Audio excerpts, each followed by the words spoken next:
Hey guys, welcome back to my channel. It's your favorite girl again, CYJ. Welcome back guys. If you're new to my channel, my name is CY. I'm a Nigerian YouTuber based in Canada, and this is my husband. If you're seeing this face for the first time, please do well to subscribe to our channel and turn on the bell notification.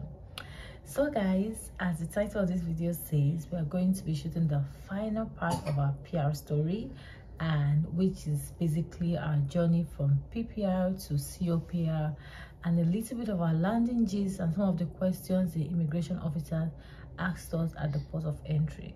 So grab your popcorn, sit down, relax and enjoy. Finally guys, the passport request came, and it actually came with lots and lots of instructions on how to send the passport. So for those who do not know what PPR means, it means passport request. This is the Canadian government, or the IRCC, the immigration officer, asking you to send the hard copy of your passport so that they can stamp your visa on it. So that's what they call the gold email. So in the passport request instructions, they ask us to snap 2 passport photographs each, hard copy, and we should take this photograph in the studio, and the studio, whatever, they should put their stamp, write their date and the time we took the passport, and they gave us a particular dimension of how the passport is going to be like. So we went straight to studio 24 the next day to take the passport, and by the time we came back, we collected it. It's like wait and get, right? So we just took the passport, collected it, we came back, and we printed out the consent form. So my husband signed for himself and the kids while I signed mine. So basically the consent form is you giving VFS the authority to work on your passport. So if you don't send the consent form, they won't be able to work on your passport. So we got our passport photograph ready, we got the consent form ready, and we were ready to send the passport. But the question is, where are we going to send our passport to? So what I did was to call the different visa offices. The instruction said that we should send our passports to the nearest visa office, and the nearest to us then was the Lagos visa office, the VFS Lagos. However, we've been hearing a lot of stories about Lagos VFS and wanted to be sure whether to send our passports there. So when I called, they gave me instructions on how to send my passport there. They told me that there are 2 ways to send the passport. Yeah. It's either I send it via courier or I'll book an appointment to submit the passport. So we found out that the Lagos VFS does not stamp or issue PR visas, that if you are a PR candidate or applicant, that they will take your passport and they will send it to Accra.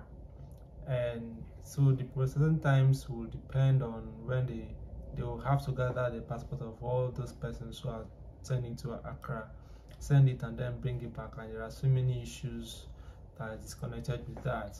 So I then thought about sending it directly myself to Accra. So when I called Accra, they gave me instructions on how to send it. They told me how to send it and the amount to pay, and they told me that I'm going to pay was it transmission fee, because that's not the visa office where I did my biometrics. But their own process was not very clear to me. I didn't understand their process, mostly which relates to payment, the amount to be paid. I mean, how do I convert whatever? And it was unclear to me. So then we watched a YouTube video where a lady said that Egypt or Cairo visa office are very fast. That the only problem is with your passport going or getting to Cairo. That once it gets to Cairo, the VFS office is very close to the High Commission, and you can get your passport processed within days.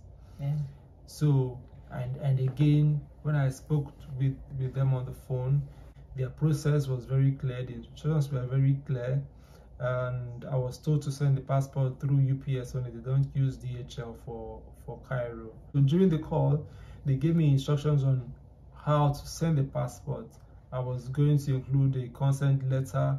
I was going to include the receipts of payments for transmission fee and that was also going to include the PR four passports, too. PR letter, and the passport photographs. All of this, or there are 4 of us, so they told me that I should send everything in one package. So I was told to pay in USD and not the Egyptian pound using bank transfer. I went to the bank immediately. I even had to open an account with Sterling Bank, and they were able to make the payment for me immediately. Then I included all the documents in one package, and then I went to UPS. So I was told to send the passport through return package, but when I went to UPS, they said they don't do return package, that they would send it, but when the passport is ready, that I should return to UPS, and then they will arrange to pick it up and then send it down back to me. So that was what I did. I sent it through UPS, and then we started tracking. So UPS told us that it's going to take about 10 days. That's about 5 to 7 working days for our passport to get to Egypt. Then I took it upon myself to download the app so that I could track. 4 days down the line, I was tracking, and they were telling me that our passport is delayed in transit, like it's still in Lagos after 4 days. My husband was like, I'm worrying too much, I should calm down, I should take a chill pill. But me, I wasn't getting that. I was just busy tracking. In fact, that thing gave me anxiety, really. You know, I told you guys in the last video that when our people came, anxiety came. Honestly, I got anxiety. I was worried. I was thinking about all sorts of nasty things. I was imagining the worst. I said, what if our passport got missing after 3 years? Our passport, hey, 6 days later, I checked. It said our passport is in Dubai. I said, okay, it's moving. But then again, I was wondering, what's our passport doing in Dubai? We are sending something to Egypt. We are going another direction. Go straight. My husband said, me, I should rest. On Saturday evening, which happens to be the 9th day, in the afternoon, actually, in the afternoon on Saturday, we checked, and they told us that our passport is delayed in transit again in Dubai. I told my husband. It said custom something. No, it's not yet time. I now told my husband that we should call them, that they have customer service. We should call them to know what's up. This is the 9th day. You told us that it will take 10 days. This is the 9th day, and you are telling me that it's delayed in transit. If we had known, we wouldn't have called them, because calling them gave us more anxiety. I regretted asking my husband to call them. So my husband called them, and I think somebody in America picked, their customer service America picked, and the lady was telling us rubbish. She told us that our passport has been seized in Dubai by the custom officers. We now said, okay, how long will it take for them to release it? She was not like, they are going to release it, but sometimes it takes weeks or even months. Mind you, they gave us 30 days for us to submit our passports to any VFS office. If we didn't submit our passport within 30 days, that's the end of that application. You cannot beg them. You cannot beg them. I told my husband, what are we going to do? My husband was actually reading. Immediately, he closed his laptop. He went outside. He came back. I could sense that he's very tense at that moment. I was tense too. I was praying. But me, I did not give up. 1 hour later, I still checked. And lo and behold, the problem with UPS is that they don't update their information as at when due. So maybe the passport was delayed today. UPS will update it 3 days time. So by that 3 days time, when you are seeing that your passport has been delayed, your passport is already ready. Do you get? So that was how I checked. And I checked about an hour later, and I saw that they've tried to deliver our passport. They said that, because that's on a Saturday, they said the receiving business is closed, that they are going to send it the next business day. And we found out that in Egypt, their business days are Sunday to Thursday. So Friday and Saturday is their weekend, and the next day is like their own Monday, which is actually Sunday for us. So the next morning, so when I saw that, we became relaxed. Yeah, we became relaxed. We know that, okay, our passport is now in Cairo. They are going to deliver it. In fact, they tried to deliver it, but everywhere is closed because it's a weekend. We now decided to relax now. We slept. The next morning, my husband just came to the bed. He brought his phone and showed me the good news. Our passport has been delivered, and the name of the person who received it was there. That person collected our passport. Now, I was so happy, relaxed, and I was expecting to get an email from Cario that, hey, Mr. Justice, we've gotten your passport, something like that. But we didn't get that message. Sunday passed. There was no acknowledgement from them. Nobody sent us any email, nothing. And then on Monday, nothing still happened until in the evening. My wife was, saying I should worried. Do something. I should maybe call them or send a web form or something. Let us know what is holding our passport. So I then checked online to find out how to send them web forms. So I sent the web forms to Cairo VFS, and then they responded the following day. So they sent us an email confirming receipt of our passports. Exactly. But stated that they have not been able to confirm our payment. Yeah. So they asked for the transit number from my bank. So when I made the payment at the bank, they promised to send me the tracking number, the source code, the transit number, and all those documents, or the receipt, whatever, from the bank, because I was using a correct account. So, but I didn't get that. So I went back to the bank that same day or the following day. That was on Wednesday. I went to the bank the following day and they just printed out the transit number. I was in the bank and I sent it to them immediately. Just scanned and sent us an email. Yeah. And finally, they said they've confirmed payment and that they were going to prep our document for them to send it to the High Commission in Cairo. The next day, they sent us an email of our tracking number. So every passport is an application. That's how they say it. Every passport, they'll say application number for passport. This is the tracking number. So every passport is like an application. So they gave us tracking number for each and every one of us so that we can track our passport. So this tracking number is just to track our passport from VFS to the IRCC High Commission and back. So we tracked the next day and they said our passport has been sent to IRCC and our passport has been delivered. So as we are tracking, the thing is they send us email. Any progress, they just send us an email. But sometimes before they send us that email, I don't have patience. I've gone to track to know what's going on. And it took IRCC about 7 days for our passport to be ready. But something happened, yeah.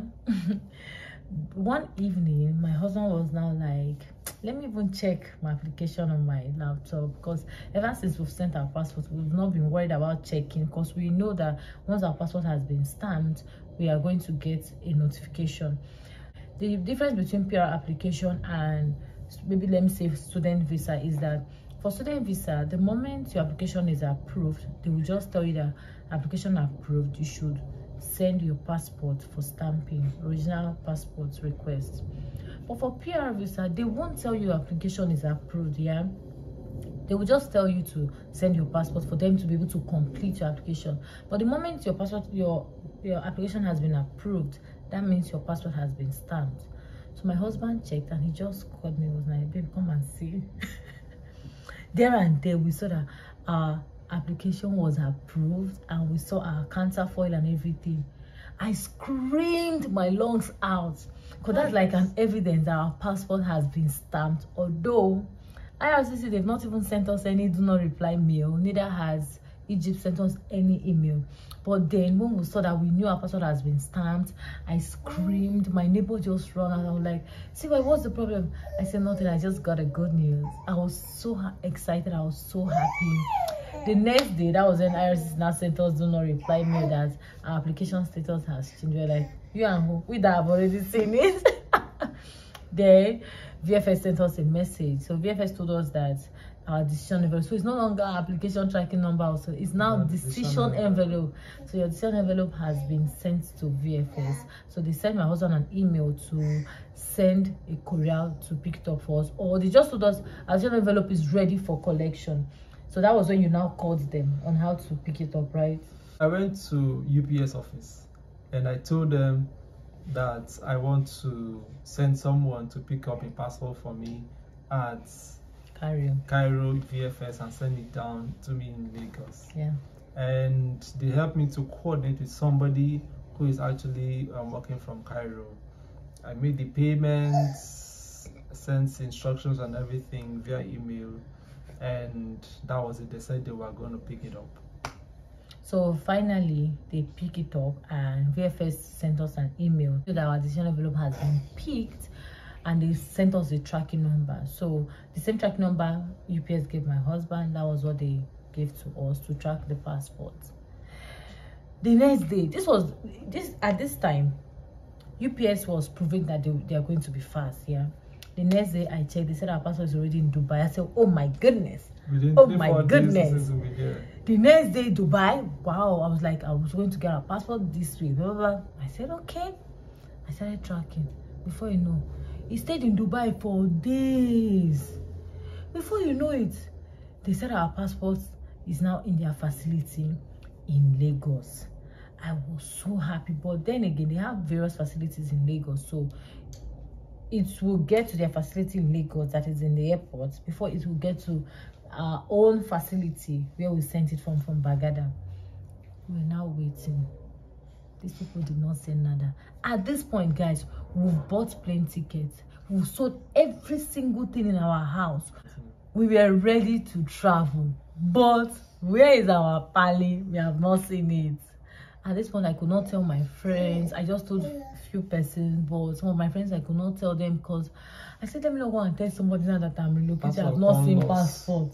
God, help us. Do you know what UPS now did on Thursday? Now, on Thursday, we're supposed to travel Tuesday the next week. By Thursday, we have not seen our passports. On Thursday, UPS now sent us message that and you know that Egypt, they don't work on Friday. Yeah, they don't work on Friday. On Thursday, that's when that's like their Friday. They told us that our passport has been seized by the custom in Lagos, and they sent a message to the sender to send them like an acknowledgement for whatever, so that for like one big English. I started shaking. We started checking messages. We started checking, browsing to see when they said something like this, what can happen. That night, guys, I couldn't sleep. The next day was Friday. I told my husband, please go to UPS and go and confirm what is happening, because we are supposed to travel on Tuesday. Today is Thursday, for crying out loud. Our passport is seized. Why would they even seize passport? His passport had drugs. UPS, they are so uncoordinated. Apparently, they have written that message earlier than when they updated this, and we could see. Like, it's something that has happened. Probably it's part of their procedure, but it's something that they've done probably some days back. But they're updating us on Thursday.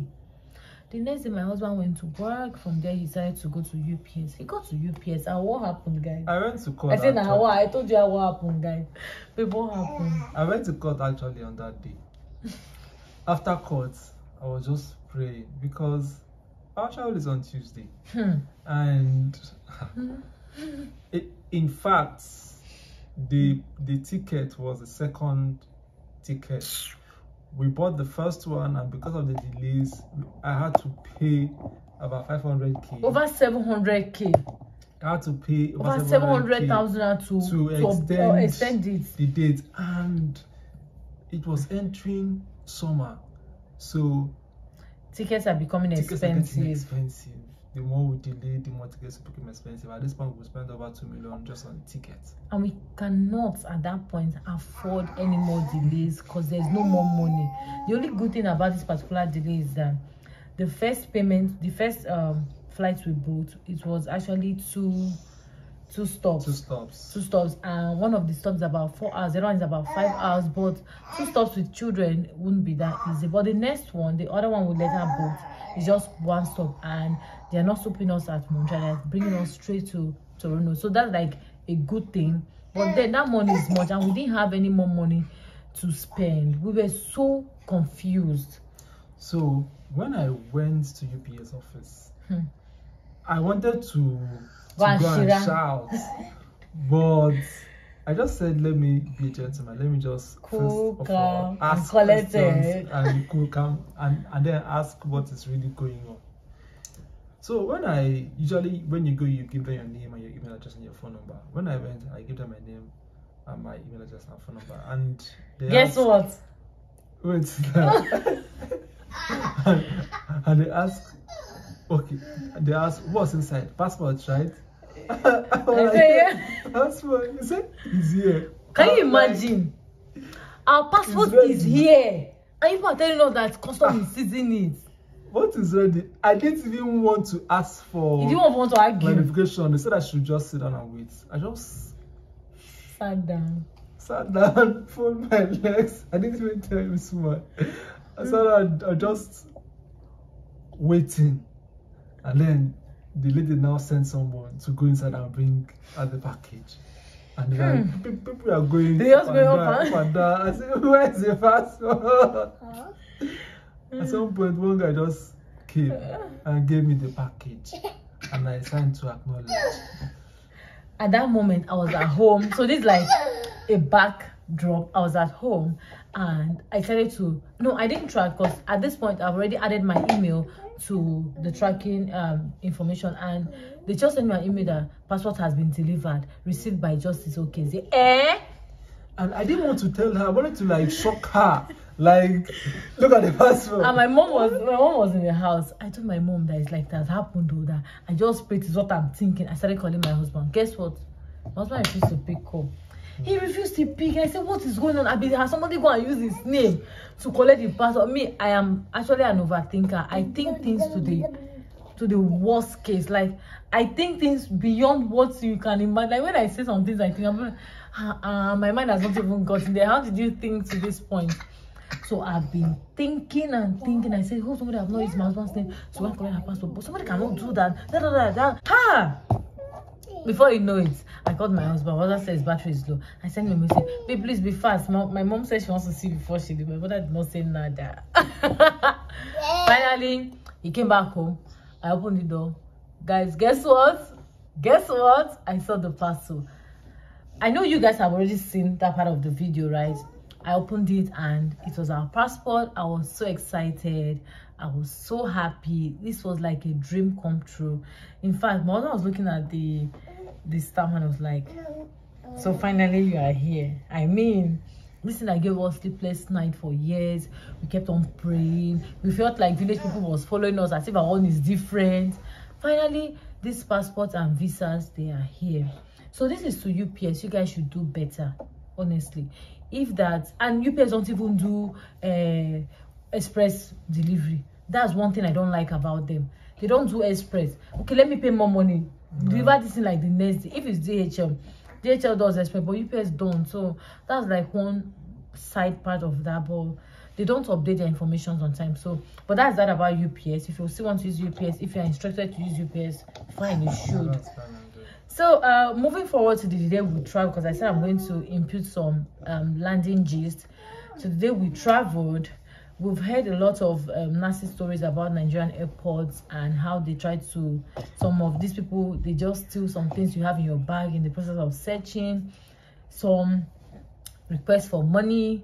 We got to the airport that day, one guy just carried us, started carrying us up and down. He took us to the first place. They opened our bag. They took the red oil in our bag. Upon we actually freeze this red oil. My dad helped us to package it, wrap it. They collected it. But I think later the guy called you. Yeah, they called me and they gave it back. How much did you give them? Them like 2,000. Yeah, that day we just carried some naira, and we've changed our money. So if you're traveling, carry naira, carry plenty, 500 or 1,000, because you'll be sharing. You'll be sharing because they know you are leaving. They will make life difficult for you. So the other immigration points, they didn't check our bags. They just did like this. They just touched the bag, they say we can go. Then we had lots of excess luggage, and we paid over $200 for excess luggage. But after giving this guy $200, he was asking for more. My brother came to see me at the airport that day, so my brother gave me like 30,000 naira, and he gave that guy another 10,000 naira in the airport. Can you imagine, after collecting $200 for excess luggage? So we had to pay that money because we were tired of Nigeria, and my own is, let's just enter this flight and let's leave this country. So if it's $200 that is your problem, we'll give you. We shall paid, and that's just that. Nothing serious in Nigerian airport. So we will impute the travel vlog somewhere here. If you haven't watched it, you can watch it if you haven't watched it.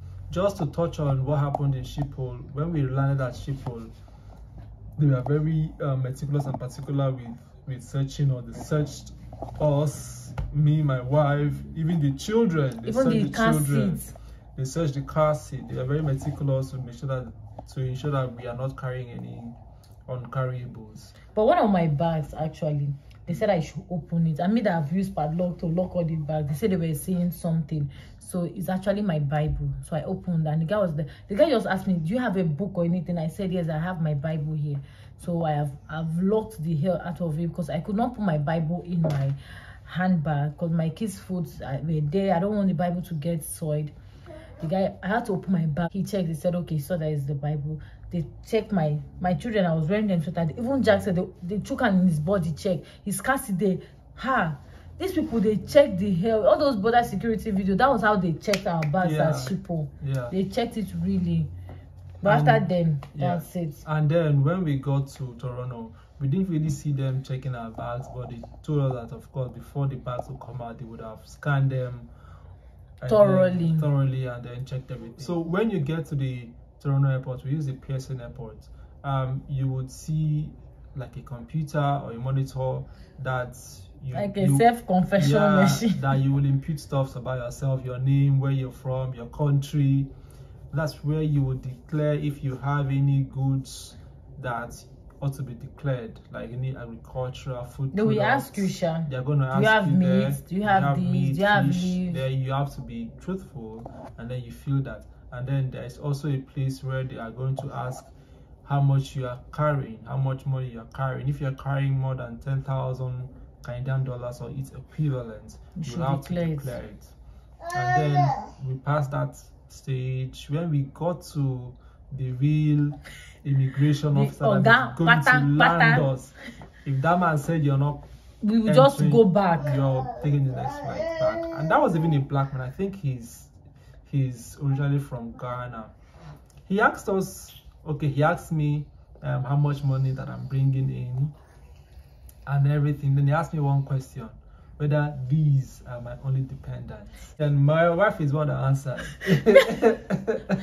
They said, do you have any more dependents? I said, no. The man said, are you sure? I said, yes. This is my only husband, and I'm his only wife, and these are my only children. And the man was not laughing. The man said, okay, fine. So landing was easy for us. She just told us to go and sit down somewhere and wait for him.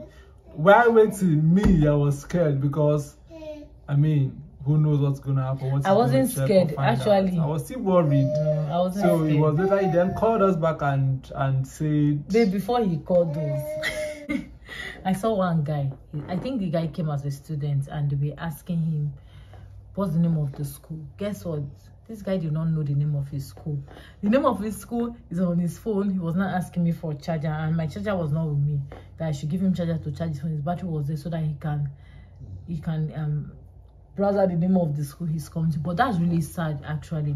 So this is like me advising everybody, especially those coming as students. You should have all your information right. These people, they are not Nigerians that you can bribe and say, Ose, Baba, this one. You don't do that here. If they ask you a question, they are watching your countenance, they are watching your eye movement, they are watching your body movement. The guy is now running up and down. He was not like, which kind of devil be this one? Looking for the name of his school. He wants to charge phone. You don't know the name of the school that you traveled all the way. School that you wrote SOP for. You don't know the name. Anyways, well, that's by the way. The man shall called us. And he now said... And then he now told me, he didn't tell you guys, he now told me that, well, you are now permanent residents of Canada. Stamped our visas. He will just cancel it. They just cancel the visa like so. He canceled the PR visa. And he stamped our COPR. That was like... To go. Mozan just looked at me. Finally, we are in Canada. So some persons have been asking me questions. What are the questions they asked us at the port of entry? So they didn't ask much question. The man just asked, how much are you holding? So he didn't ask us per se, what's your POF? How much cash do you have with you? So we had some cash. We just told him this is the amount of cash we have, but we have USD. So he now said, okay. So what he wrote on our COPR was the equivalent in CAD. Then he asked, are these only dependent? My husband said yes. I said yes. And that's just it. Yeah, and then they're going to ask you where you're going to be staying. Yeah, he asked us our house address. Yes, they are not asking you that for any other reason, because if you're coming as a visitor, they are going to have your itinerary to know where you're going to be staying. And the name of the person you are visiting and the person's house address. Yeah, but as a PR, nobody cares where you're going to be staying. You have the right to sleep on the streets, actually. But they're asking you that question because they are going to be delivering your PR card to that address. Yeah. So they would like to have an address for you. So that's just it, Sha. And we've already, I don't know, we might do another video on how we're able to get our accommodation while we're in Nigeria. So we already know where we are coming to live. We give them the address of this place we are living, and that's just it. Okay, I hope this video was super helpful to you guys. If you have any questions, please do well to leave your question in the comment section down below, and I promise that I'll be here to answer as much questions as possible and to the best of my ability. Mind you, I am not a travel consultant, neither am I an immigration officer, so some of the things I say might not sit well with you because you feel like you know better. But the thing is, I am telling you my story from what happened to me, so this is like my truth. Your own might be different, right? But nevertheless, if you have any question, let me know and I'm here to help you. Thank you for all my subscribers. Please like this video, share, and subscribe for more. See you guys in my next video. Bye guys.